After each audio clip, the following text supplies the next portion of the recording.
Welcome to the CoEfficient Masterclass. I sound really husky and sexy today, so you'll be As pleased, always. about that. Oh, Julia, bless you. Um, Grr. I have a dreadful cold, so if I'm coughing and spluttering, I apologise now. But I'm going to do no as little talking as possible. But it's wonderful you're all here. You know why you're here. It's because we all collectively believe in making the world a better place, and if we can do that via businesses, we not only create better businesses, we create happier staff. That becomes happier families. Happy families lead to happy communities. So, Tim is a psychotherapist and he's a founder of Leading Edge, which is a psychological partnership supporting senior leaders. So, his work focuses on creating thoughtful spaces where people can think clearly, reflect honestly, and navigate complex challenges. Alongside this, he works for Mind. Now, Mind is the largest mental health charity in the whole of the UK. Tim is basically in charge, but he'd probably say that he's probably not quite in charge, but No. he is helping shape mental health across the whole of the UK. So, oh, and also he's got these amazing videos on Instagram, and if you're cool enough and young enough, TikTok.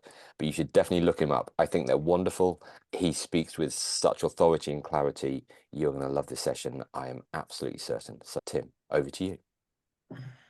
Thanks, John. Lovely to meet everybody, and particularly those in my sort of breakout rooms. Really helped me sort of settle my nerves. So, okay, I'm going to find my inner peace, and I'm going to start with you all. I am gonna share some slides.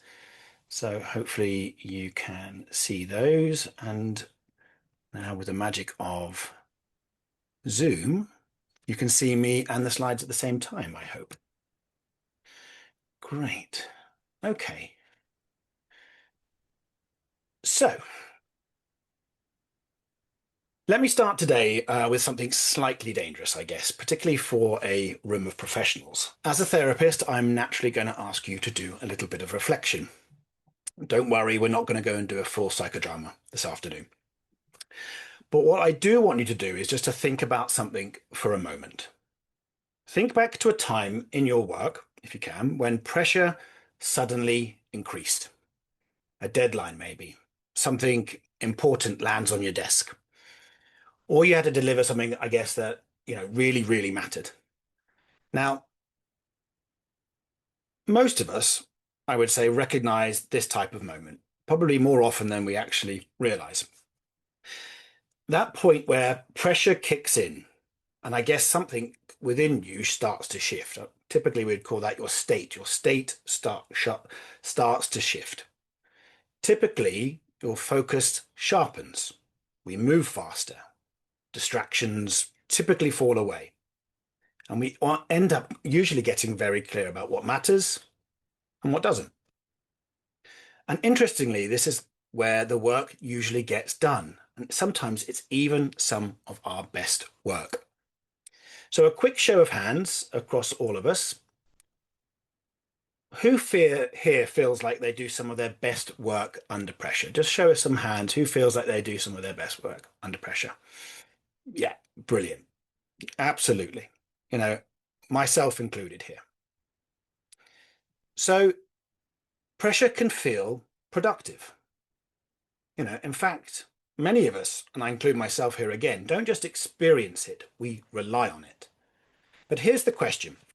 When pressure kicks in, when your focus narrows and your pace increases, what might we be losing at the same time? That's the question for today. Because most people never really ask that question. They just get better at working under pressure. Again, so let's hold that for a moment because that tension sits at the heart of what we're exploring today. So many professionals that I've worked alongside, there's usually an assumption that runs quietly in the background that pressure improves performance. Deadlines create urgency. Urgency creates focus. Focus often then produces results. And to be fair, there is absolute truth in that. Pressure can absolutely help us move faster and deliver work. But leadership, and particularly complex decision making, depends on something more than just speed. It depends on, and I believe this to be perception. And when I say perception, I mean something very practical here. I'm talking about awareness, perspective, the ability to read situations accurately and to notice what is going on around us, to see what's happening, to understand context. Yeah. And I'm also going to include here self-awareness. Happening inside of you when you start making those decisions? And this is where a shift begins because pressure affects those two capacities very differently. Pressure can sharpen output, but it comes at a cost. We start taking in less. We accelerate, but we can potentially lose the wider context. We often simplify. We move to certainty. And sometimes that absolutely works. But in complex environments in the workplace, seeing well often matters more than moving quickly. An executive I used to work with said this, sort of summed it up really nicely. He said, when things get intense, I become incredibly decisive. But then he said, the problem is that weeks later, I realized I was only seeing about half of the situation. And the cost of that wasn't speed, it was often misjudgment. So pressure increases action, but it can absolutely reduce our perception of things, our perspective. So the real question becomes this: if pressure helps performance, what helps perception? And this is where the idea of peace, inner peace, I believe, becomes surprisingly relevant. Not peace as comfort, not as withdrawal, but as a condition that allows you, your mind, to take in more of what's going on, more of reality. Typically, when I talk about peace, particularly in a work context, a few things tend to happen. Some people imagine meditation retreats, work-life balance. Some assume we're going to start lighting candles and doing some breathing techniques. Now, whilst some of that sounds absolutely great to me, that's not where we're going today. We are going to look across different psychological disciplines because in those disciplines, peace has very practical meanings. Different fields, different models, but describing different layers of how we as humans respond to pressure. So instead of peace as one vague idea, it helps to look through this through lenses. There are many, many lenses that we could explore today, but I'm just going to look at 4 because I've got 20 minutes with you. So 4 ways of looking at things and looking at what happens inside us, the human system, when we are under pressure. So those lenses today are going to be neuroscience, psychology, psychoanalytic thinking, and then some identity theory. That is what we're going to be looking at today. Each offers a very different model, pointing to the same underlying process. And when you start to see those layers, a pattern will begin to emerge, I hope. Peace will stop sounding abstract and it will become something that directly affects how we interpret our world, people, and the situations that we find ourselves in, particularly in the workplace and particularly when we're under pressure. So let's start there. Not psychology just yet. We're going to go into the nervous system. We're going to go into the neuroscience perspective. So from a neuroscience perspective, peace is actually very practical.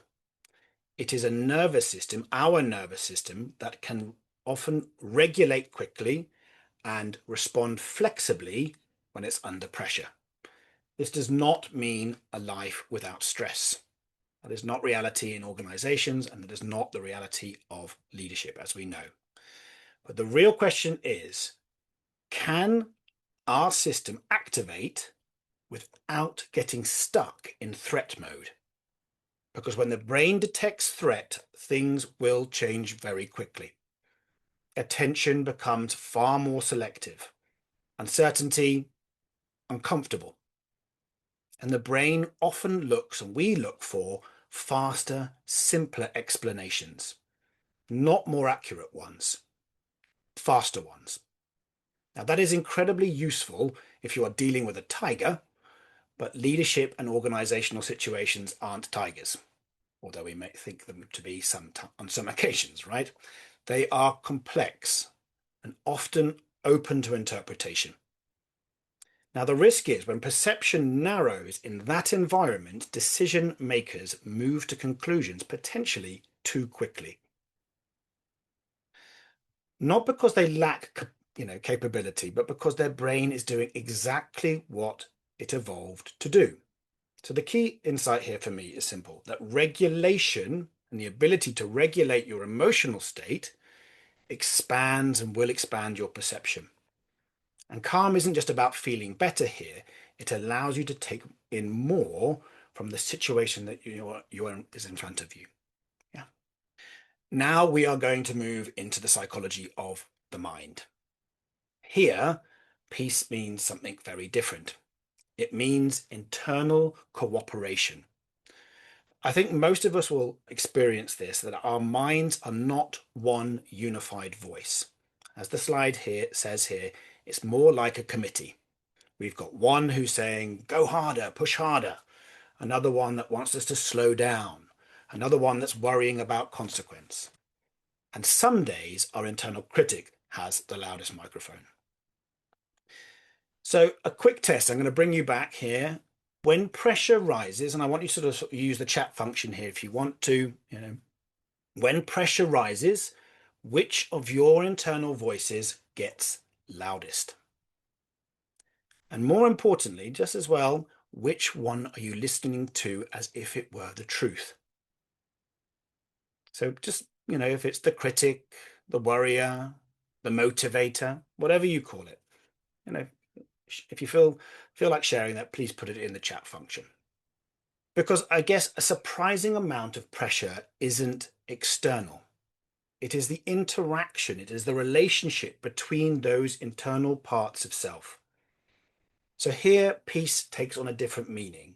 It means that our parts of self work together. They collaborate instead of pulling against each other or judging each other or living at intention. That is what peace means in this field of view. Now, third lens, so some of those internal voices are incredibly powerful. And a psychoanalytic lens might ask, well, where did they come from?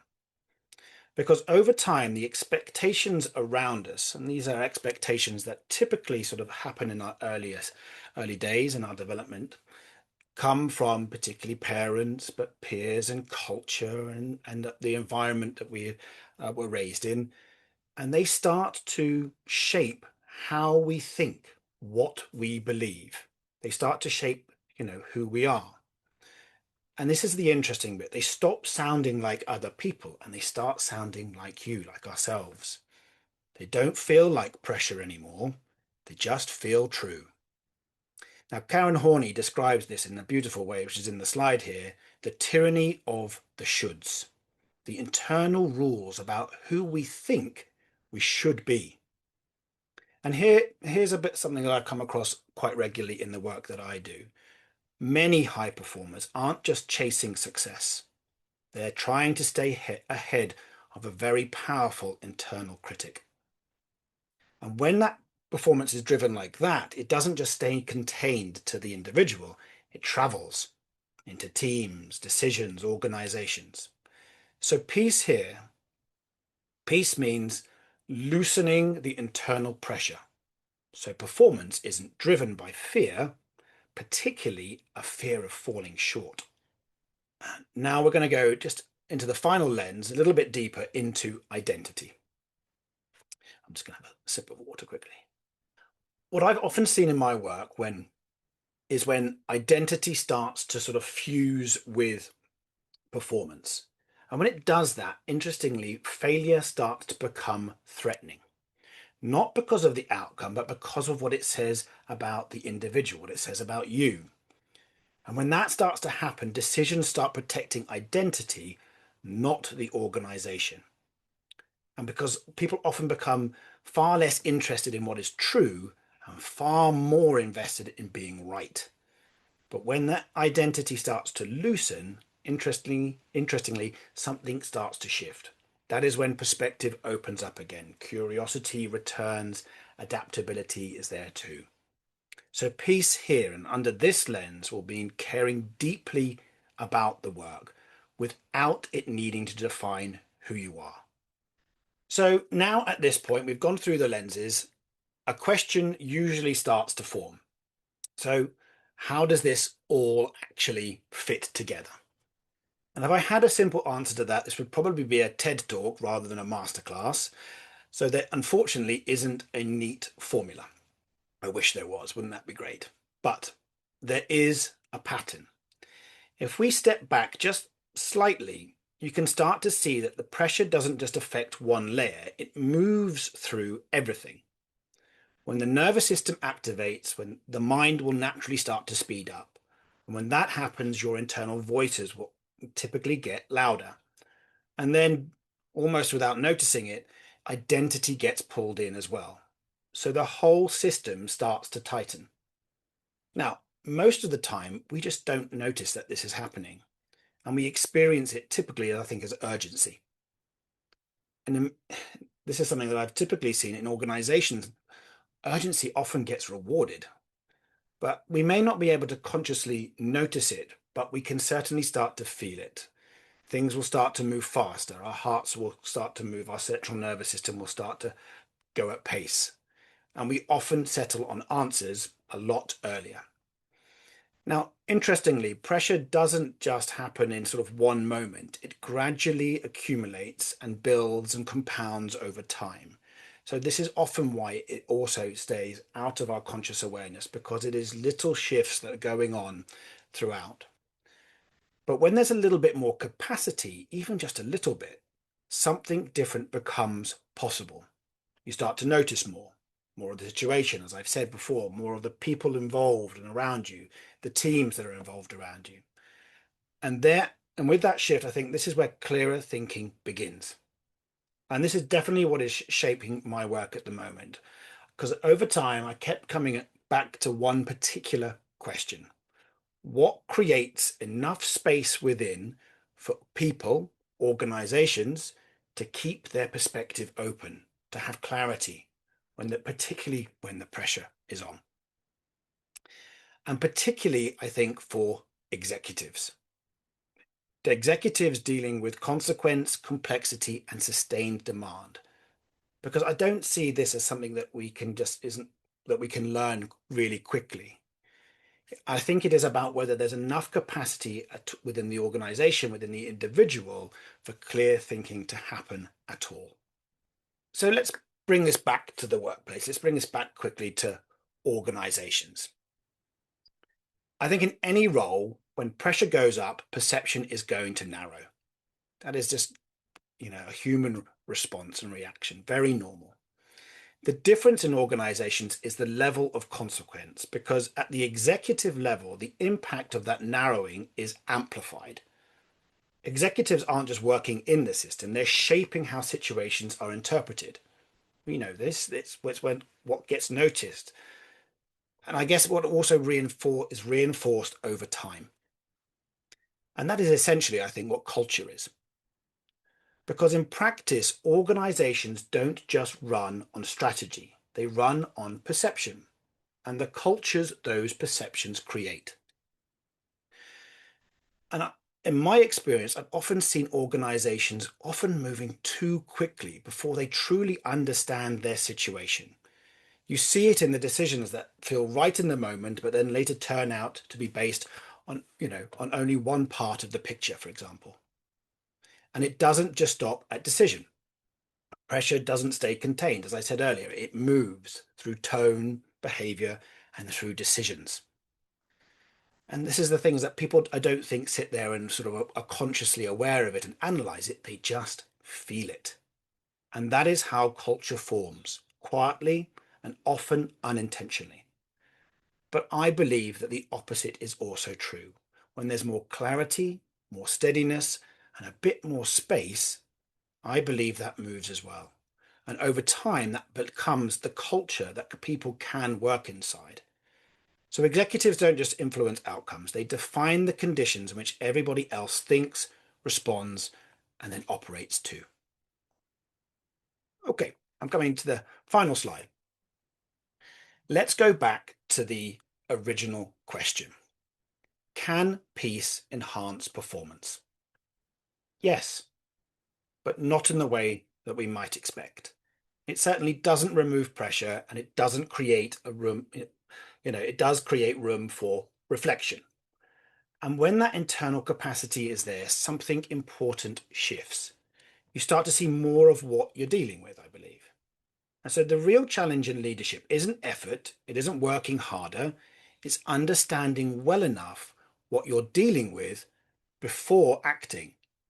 So the question, I believe, shifts. Not how do I perform under pressure, but how well am I understanding before I act? Because peace is not the opposite of performance, in my opinion. It is what allows performance to become wiser.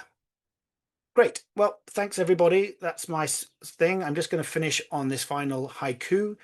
If you'd noticed the cherry blossoms throughout my slides, my slightly AI created slide deck, you'll notice the cherry blossoms. They're in full bloom at the moment, well, they were when I was creating this.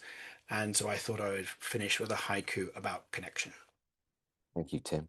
As I told you guys, it would be absolutely amazing. I was totally absorbed. Thank you. CoEfficient, helping people help people.